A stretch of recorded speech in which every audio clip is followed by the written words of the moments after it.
এখন ত্রিপুরাতে বিজেপি মানে সত্যি সত্যি পশ্চিমবাংলা তৃণমূল কংগ্রেসের যদি কোনো জেরক্স কপি বলে কিছু থেকে থাকে তা হচ্ছে ত্রিপুরার বিজেপির সরকার।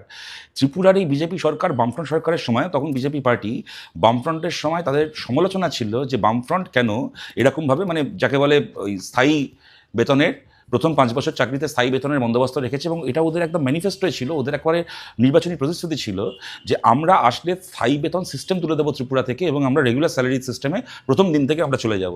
আজকে কার্যত 10 বছর প্রায় হতে চলেছে, 8 বছর হয়ে গেছে ত্রিপুরায় বিজেপি সরকারের।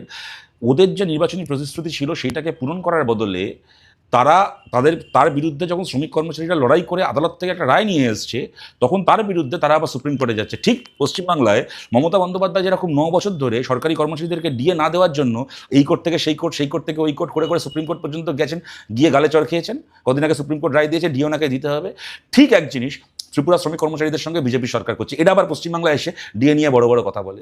এই ত্রিপুরাতে আমরা দেখেছিলাম 2018-এর আগে ওরা বলেছিল 10,000 যে শিক্ষক বামফ্রন্টের আমলে তাদের নিয়োগ চলে গেছিল পদ্ধতিগত ত্রুটির জন্য, তৃণমূলের এই চুরি দুর্নীতির জন্য নয়, পদ্ধতিগত ত্রুটির জন্য বলেছিল। হেমন্ত বিশ্ব শর্মা গিয়ে বলে এসেছিল, বিপ্লব দেবরা তখন বলেছিলেন প্রত্যেকের নিয়োগ আমরা যেদিন সরকারে আসবো 1 মাসের মধ্যে প্রত্যেকের নিয়োগ হবে। আজকে 8 বছর কেটে গেল, তারা যতবার নিয়োগ চাওয়ার জন্য রাস্তায় নেমেছেন মানে অমানুষের মতো, পশুর মতো তাদেরকে মেরে রক্তাক্ত করেছে ত্রিপুরার বিজেপি সরকার।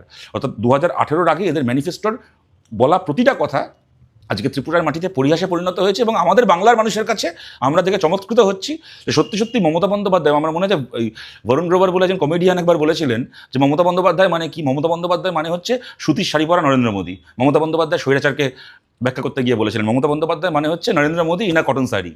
আর এখন এই ত্রিপুরার বিজেপি সরকারকে দেখলে বোঝা যায় ত্রিপুরায় এখন মানিক সাহা মানে কি, ত্রিপুরার মানিক সাহা মানে হচ্ছে পাঞ্জাবি পাজামা পরা মমতা বন্দ্যোপাধ্যায়।